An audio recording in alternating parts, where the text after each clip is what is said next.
It's hard to believe looking back at it now, but Dragon Ball Z Sagas was supposed to be this big thing, claiming to be a huge sandbox adventure. I mean, I guess this level has sand and this one has a phone box.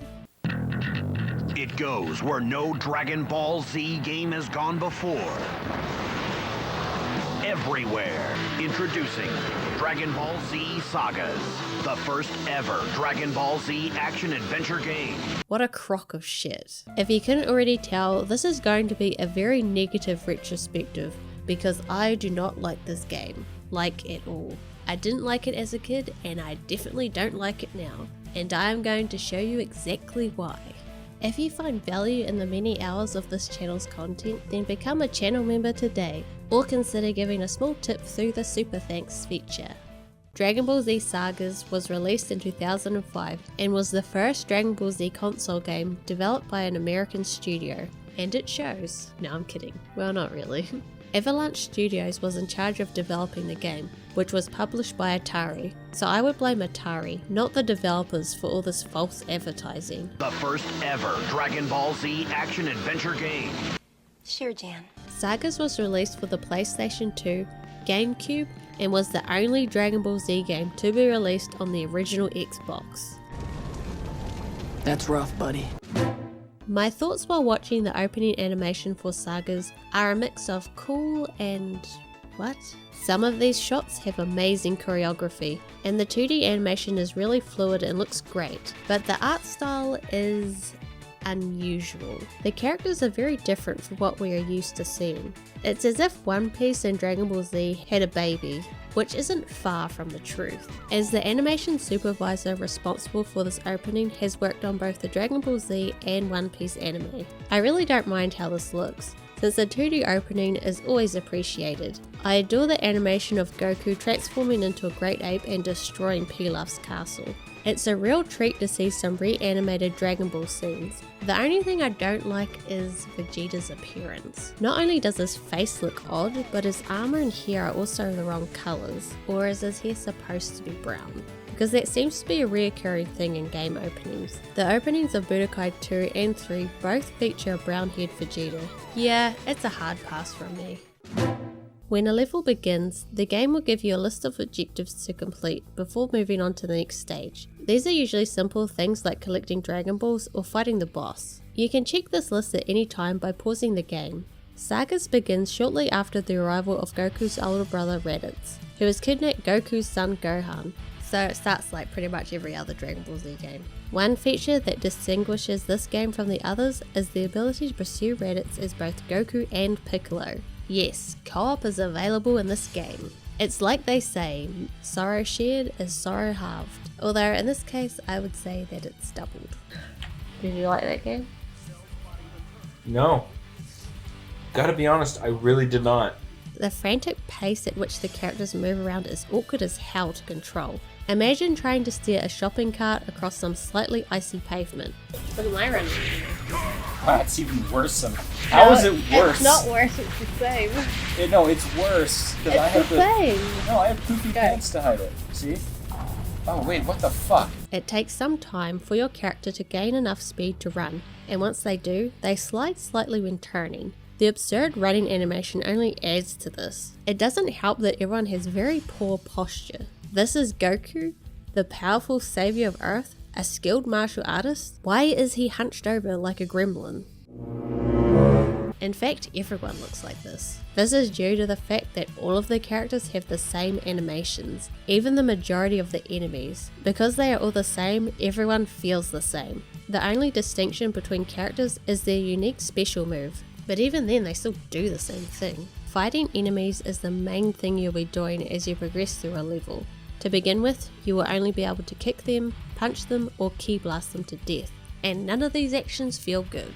The bad animations combined with the unresponsive controls cause you to miss half of your attacks, and there is such a delay between actions that the enemies can easily counterattack, and there's nothing you can do about it. But the most vexing aspect is when the game places enemies far away and out of reach, and they simply shoot you with ki blasts from afar, so you're getting shot at while being rushed by enemies because the AI's only strategy is to charge at you full force. When exploring the levels, and I use the term exploring very loosely as these levels are tiny, you will find Z coins, which act as the game's currency. These can be used to purchase upgrades at the Z stations scattered throughout the levels. When you activate one of these stations, it will refer to them as team upgrades, which seems like an odd wording choice. However, what it really means is that purchasing an upgrade for one character affects all characters. For this level, you must purchase the special move ability in order to destroy the rock that is blocking your path. You can use the special move to unleash a powerful ki blast, such as the Kamehameha. This is the only mandatory upgrade. Breaking through the rock will lead you to the game's first boss fight against Raditz. Boss fights, like most aspects of this game, are awkward and frustrating. Raditz will charge you immediately, and you would think, oh, the game just taught me about special moves. That must be what I need to use to win. But nah, he'll always teleport out of the way. What you are really meant to do is run around him while he slides along the ground and then spam punches and kicks until he dies. Because it is 2 against 1, this fight is a piece of cake in co-op. The AI has no idea who to pursue, so you can just have one player jump around while the other throws ki blasts at him. Piccolo then sends them to the other world via a special beam cannon. I'll give this game credit for informing the player about what's going on between levels. While edited together clips of the anime play in the background, the narrator will summarize the events. It does a decent job of conveying the main plot points in a concise manner. However, I must deduct some points for the sound design. So you have the narrator talking, then the sound effects from the clips, sometimes a character is talking, and finally the game music. Vows one day to return and finish the fight. In the battle's aftermath, the remaining Z fighters search. Shut up. The soundscape is an absolute clusterfuck. It's like being at a party and you're just sitting in the corner of the room by yourself wishing you're at home playing video games. Just me. The following level has us playing as young Gohan, who is looking for the Dragon Balls in order to bring his father back to life. There are 8 Dragon Balls. No, there isn't. There are 7. Or maybe there's a hidden 8th Dragon Ball. If you find it on a Tuesday without taking any damage, then it unlocks a Super Saiyan 5 Goku. That is definitely some pre-internet playground rumor right there. Remember that? Remember when the internet was the thing and you didn't know? You're like, it could be true. It never was though. There are 7 Dragon Balls hidden around the level, and by hidden I mean lying on the ground. When you collect all 7, you get an everlasting gobstopper. You can suck it and suck it and suck it, never get any smaller. You don't get anything extra from collecting them. They are just a requirement to finish certain levels. Cybermen are the enemies for this level. They are also in the previous level, which makes no sense because Vegeta and Nappa planted them on Earth. Yes, I am nitpicking, but I had to play through this game twice, so I think I've earned the right to nitpick a bit. Enemies typically appear in groups of 3 or 4, and the next wave of enemies will not appear until all of the first wave's enemies have been eliminated. You also are blocked by invisible walls until you defeat all of the enemies in the area, as Bulma loves to remind you. Eliminate all enemies to advance! Yeah, I'm fucking trying, woman. Yellow Cybermen are the most vulnerable and can be killed in one hit. The real danger they pose is they will swarm you and then explode. Green Cybermen are stronger and will latch onto you when they explode. Are you fucking that Cyberman? I am. The red Cybermen are bloody annoying because they will spit acid at you from places out of reach. Actually, every enemy with any sort of projectile attack is infuriating to deal with. They always seem to hit you from off screen. When an enemy is off screen, there will be a portrait icon that will show up, giving you a rough idea of where they are and their health, but it honestly is not much help. Purple Cybermen can spawn other Cybermen, but they aren't as dangerous as they would seem because killing the purple Cybermen will kill any Cybermen it spawned. The giant Cybermen will also attack you with acid, but their attacks are much slower and easier to avoid. They have a shockwave that you need to watch out for, but other than that they aren't too bad. As previously stated, the enemy AI uses almost no tactics when fighting. They will simply attack you until you die, which is pretty much what you will be doing to the AI. The level concludes with a fight against Nappa, which like most fights in this game, is absolutely no fun at all. You have a chance of throwing or being thrown outside of the battle arena. An animation will play, with the character flying back, but they always land right in front of the opponent, so you either instantly get hit again, or in co-op just glitch out and not be able to move, and the inability to move will become a reoccurring issue when playing with someone else. Nappa is about to kill young Gohan, but Piccolo, being the best dad that he is, sacrifices himself, giving Goku the extra time to arrive. Goku then easily destroys Nappa. Each level has its own title card, which looks extremely cheap. It has some default Photoshop styled text superimposed over a screenshot. These range from awful to even more awful. Sagas claims to have 19 levels in total.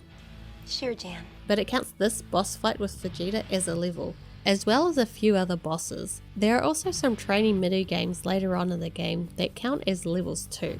Because this is its own level, there are collectibles strewn about the arena. So before you can defeat Vegeta, you must first run around in a circle while being shot at constantly. There are two kinds of capsules scattered throughout the levels. They can be found on the ground, in the sky, or within easily broken environmental objects. Each level has a set number, which you can see in the pause menu.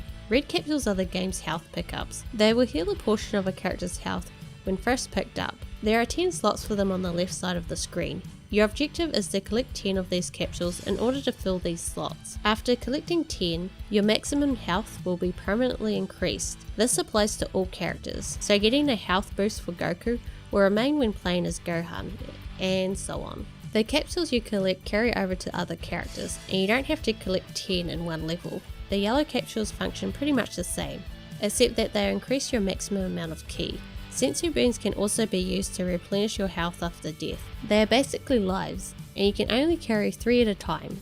This fight plays out quite differently in co-op. Instead of having 2 characters and each player controlling one of the characters, you take turns controlling a single character, in this case Goku. However, each player retains their own health and ki bars. There is a timer in the top right corner that will count down until it reaches 0, at which point it will begin to beep and switch to the other player, even if you're in the middle of a combo or whatever. Ow. The game simply cannot handle the constant switching. It is extremely glitchy. What the fuck is going on? But we'll get into that a little bit later. After using the Kamehameha to defeat Vegeta off screen, Goku then uses the Spirit Bomb. And no, you do not get this move in game. It is cutscene only. Goku lets Vegeta escape, and because Piccolo got, that also means Kami got. And now the Earth's Dragon Balls have vanished. The Z Fighters then travel to planet Namek in order to retrieve the Namekian Dragon Balls, which will be used to wish back those killed by the Saiyan invasion. Here's a dad. When the Z Fighters arrive on Namek, they find it under attack by Lord Frieza, who is looking for the Dragon Balls in order to wish for immortality. Furious at the prospect of Frieza's immortality, Vegeta too rushes to Namek, openly declaring himself an enemy of Frieza. With the Ginyu Force and Frieza on their tail, the Z Fighters and Vegeta decide to join forces in order to increase their chances of obtaining the Dragon Balls. During this level, we will be playing as Vegeta, though it matters little who you play as because everyone just feels so awful to control. Henchmen are the level's enemies, but they can be defeated in the same way as any other enemy in the game, by spamming punches and kicks. There are combos you can buy, but they are mostly pointless because spamming is the most effective way to play. Snipers will land on ledges, which you must fly up to. The flying mechanics are pitiful. The camera is shaking. You can't just gain height whenever you want, as flying only works on the horizontal plane. To get higher in the air, you first must find a higher ledge, then climb it, and finally fly. This necessitates a significant amount of backtracking if you want to gather the collectibles that are high in the air, and the default flying speed is extremely slow. So you'll want to purchase an upgrade to make it less tedious. Everything is so sluggish, so slippery and unresponsive that playing is utterly exasperating. There is never a time where you can just immerse yourself in the game, because you're stuck in the mindset of thinking, why isn't this working? Why is my character sliding along the ground? Why are my attacks not landing? Why am I still playing this? This level requires us to locate all of the Dragon Balls and Dende before facing Raccoon. To use ki attacks, you have to have enough ki. By manually powering up, you can fill up your ki gauge. This process can be sped up with an upgrade, which is one of the few worthwhile upgrades. When Vegeta uses his special move, he somehow is able to both grunt and call out the name of the attack at the same time. Got a gun! The sound design in this game is just really poorly done. Characters are frequently cut off in the middle of their sentences. Frieza has summoned. The music is okay, but it doesn't suit the tone of what is going on at all. Everyone's dying.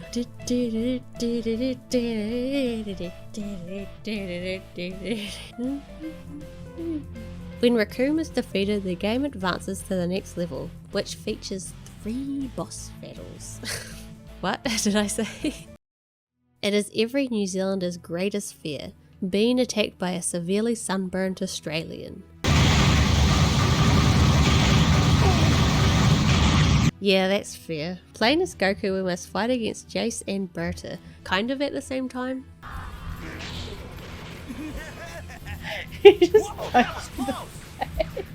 They will occasionally swap out when you reach a certain health thresholds. There is a glitch, or maybe it's a feature. It's kinda hard to tell with this game. If you do not finish a combo, your opponent will not recover and will essentially be stun locked. This works on every enemy in the game, even the bosses. But it doesn't really work for this boss fight, as you can get randomly rammed by either Jace or Berta, allowing them to break out of the death loop. When they are both defeated, the level actually continues, and there is a small path for you to travel through that leads to the next boss fight. The environments in this game, while simplistic, actually look pretty nice. I mean, the layout and the level design is about as basic as it gets, but the art styles of the backgrounds do a good job of emulating the styles seen in the anime. Though the islands in the distance appear to just be copy-pasted. You're never gonna unsee that. I can't. The next fight is against Captain Ginyu, who likes to dig underground. You are able to lock onto enemies, and when you do this, the control scheme will change. All of your movements will be orientated to your target, and you will strafe rather than run. The strafe is meant to be used as a way to dodge attacks, but it's too short and slow, and it has no invincibility frames, so it doesn't really work. The only real use I found for the lock-on is for using key attacks, and for moving towards enemies off screen. When Ginyu is defeated, he does the old body swap shenanigans, and we have yet another boss fight. This time we are fighting as Vegeta again. It plays out like every other boss fight. The only difference is that Jace is just awkwardly watching in the background. Once you buy the teleport move, the boss fights become trivial. For a small amount of ki, you can teleport behind the opponent you are targeting, and just start stun locking them. Goku manages to get his body back, but is badly injured and needs time to heal. Vegeta must escort Dende to the Dragon Balls in order to summon Porunga, the Namekian dragon. Yay, an escort mission. My favourite. what am I saying? Dende has no self-preservation skills. He will not stick close to you or hide. Instead, he will float in the middle of an open area, waiting for the enemy to come and kill him. If it weren't for the fact that the enemies were so focused on destroying you, then this would be even more annoying than it already is. The enemies that you need to keep an eye on are the snipers, as they will start shooting at Dende straight away, and Dende will make no attempt at getting away. One of the game's biggest flaws is its camera. As it's a fixed camera, you have no control over it. This is the main reason you'll miss items, because the game won't show them to you. It also makes the simple act of collecting items a nuisance, since your depth perception is all weird. I just want to get the capsule, and it's like, fucking Jesus Christ. Now take these issues and times them by 1,000 and add a few more, and that is what the camera is like in co-op. If one player is too far ahead or behind, it will push them to the edge of the screen. Sometimes it will just completely lose track of one of the players, or the worst possible outcome, teleport you. Ow! Why am I teleporting? I can't move, I'm stuck. No, I literally can't move. Can you teleport me somewhere else? When the game teleports you, there is a 50-50 chance that you will lose your ability to move. It is without a doubt one of the worst cameras ever, at least in co-op. In single player, it's pretty bad but manageable. In co-op, it's utter chaos. Porunga is summoned and they use their first wish to bring Piccolo back to life, allowing Kami to return to Earth, which also brings back the Earth's Dragon Balls, allowing the others to be revived with a wish. Piccolo requests the second wish to teleport him to Namek in order to exact revenge on Frieza for killing his people. As Vegeta, we must buy time until Piccolo arrives. This essentially entails flying in a circle for a few minutes, and when Piccolo does arrive, you don't even get to play as him. It simply bypasses the fight. What the hell? They clearly ran out of time here. Why would you have all this build up to a fight that doesn't even happen? Piccolo, when did you come back? Dragon Balls. Oh, neat. Frieza kills Krillin. Unlike with other boss levels, this one does not have any collectibles, so you can go straight to wailing on Frieza. Goku starts already in his Super Saiyan form, and while in this form you do significantly more damage than normal, and you move faster. A new meter below the key gauge has been added to the HUD. This meter is only available for those who can transform. When transformed, it will slowly drain, and once it's empty, you will revert back to a character's base form. Landing hits on enemies will slowly refill the meter again. But once it is filled, how do you transform again? Turn Super Saiyan! Well, the game doesn't actually tell you this, and I only figured it out by pressing every button, but to transform you have to hold down the power up buttons until the key gauge is filled, and then keep holding it still, and then you will transform. Why won't you turn Super Saiyan? That's how you do it in single player. You need to know this for this fight, because if Goku goes back to his base form, he can't deal any damage to Frieza. During my co-op playthrough, I think this fight was one of the most glitchiest fights I have ever experienced in any game ever. What the fuck? Why do I stand on the ground? Now I can't move! This is another one of those boss fights where you switch between players. It started to really go south when I got stuck inside of Frieza. He killed Krillin. He killed your friend. What the fuck is going on? I can't stop. Now I didn't know it at the time, but this glitch had a much more detrimental effect than it just being funny. So while Goku got out of Frieza's body, his hitbox did not. Every time Frieza got hit, I got hit. I kept, every time I hit him, I fall on the ground. See? Yeah, I don't know, because it doesn't happen when I do it. What is going on? Every time I touch him, I fall on the ground. What? Just keep blasting. Just keep blasting. Okay. I can hardly keep teleporting on the road. We'll just I fall over even when I do that! Like I said before, Frieza will only take damage if Goku was Super Saiyan, and because I couldn't hit him without hitting myself, I could not build up the Super Meter, which means no Super Saiyan, which means I couldn't kill Frieza. Thank God Player 2 was able to finish him off. Yes. Oh, thank God it's over. Goku narrowly escapes planet Namek and lands on planet Yardrak. This game has a Yardrak Saga, which I don't believe has appeared in any other Dragon Ball Z game. Certainly not in any of the ones I've played at least. Unfortunately, the entire saga is only one level, and it's a boss battle against this thing. Since there are unique enemies and environmental elements, it appears that there was intended to be more to this saga. I can't imagine they'll go to all this effort just for this.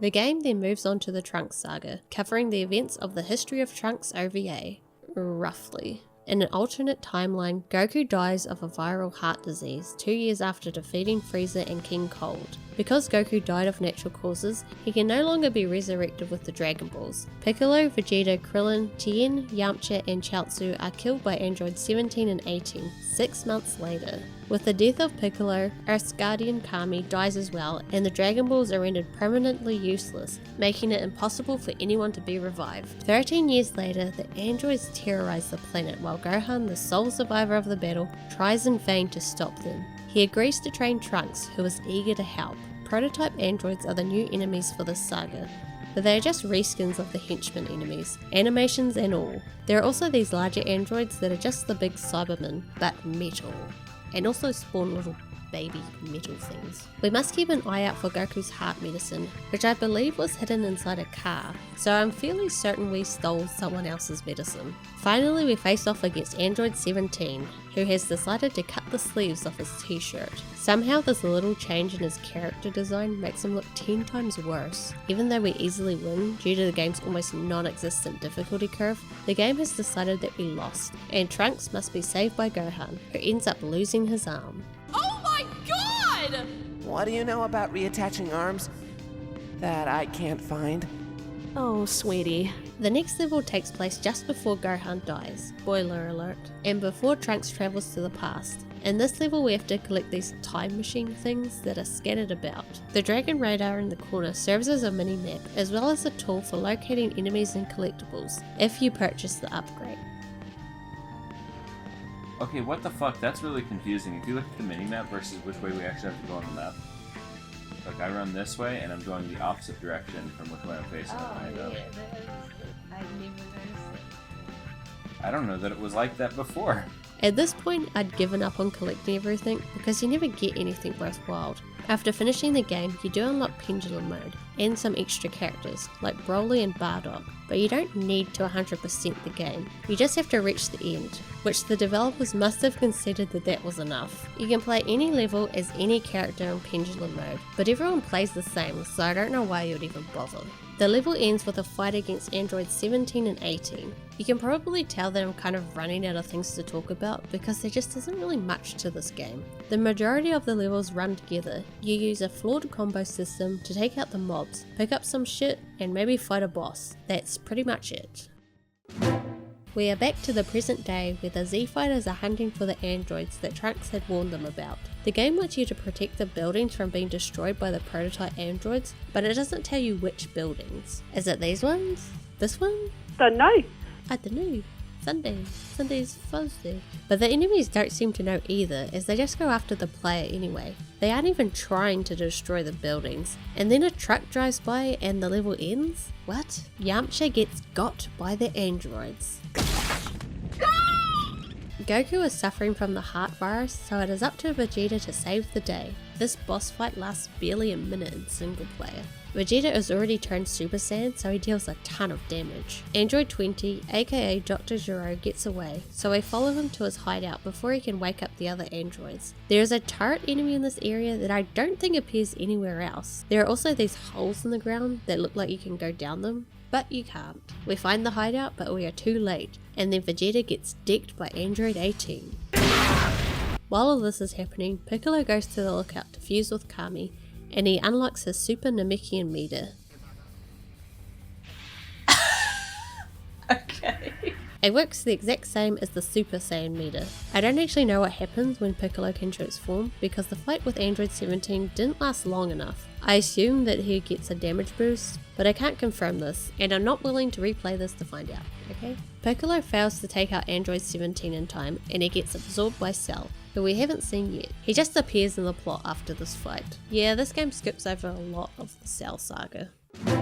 The first level in the Cell Saga is a sort of tutorial on how to do combos. Spoiler alert, this game only goes up to the Cell Saga. So in the final saga of the game, they decided to teach you about combos. To pass this level, you have to perform the combo that is displayed at the top of the screen before your opponent. For each combo, you will earn a certain amount of stars. The longer the combo, the more stars you will earn. You need to be the first to earn 8 stars or you will die. I'm not joking. You will spontaneously fall to the ground dead if you fail. The combos only count if the last hit of the combo actually lands.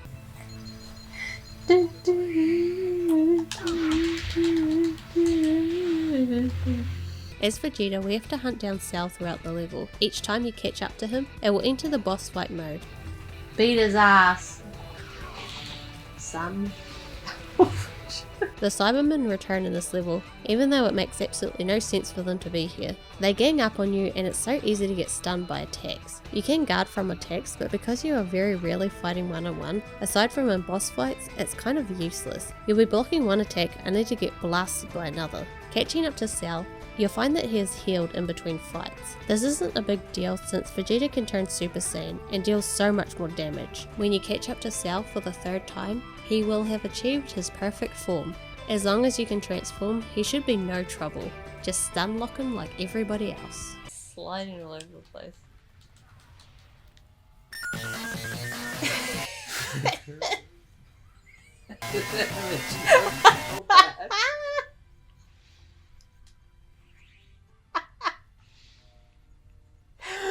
What the fuck?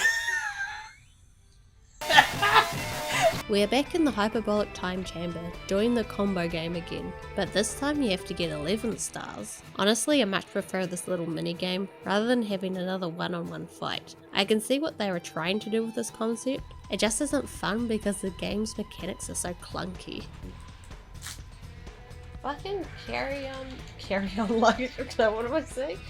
I don't know. Camera, that's what I meant to say.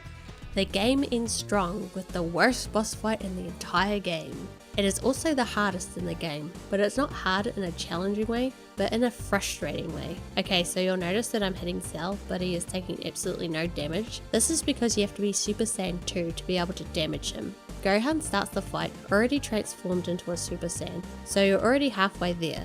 But actually not really, because your transformation meter has already started to drain and you need twice as much super juice in order to get to Super Saiyan 2. So you need to quickly start hitting Cell to keep filling it up.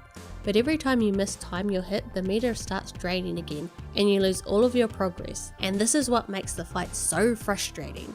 And it's even worse in co-op. No! No! No!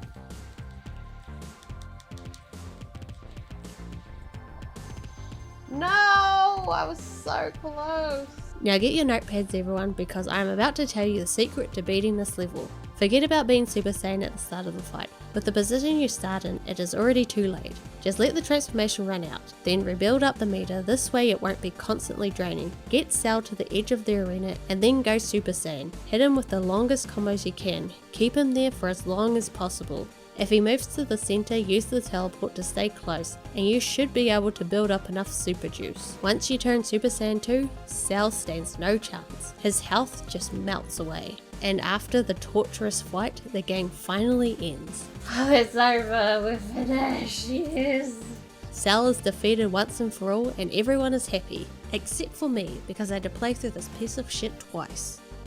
This video was brought to you by our channel members. I'd like to give a special thanks to Casper, Six Was Here, and the Vegetaur. Thanks so much for your support. And also sorry that the furnace in the background is so loud. My house is shit.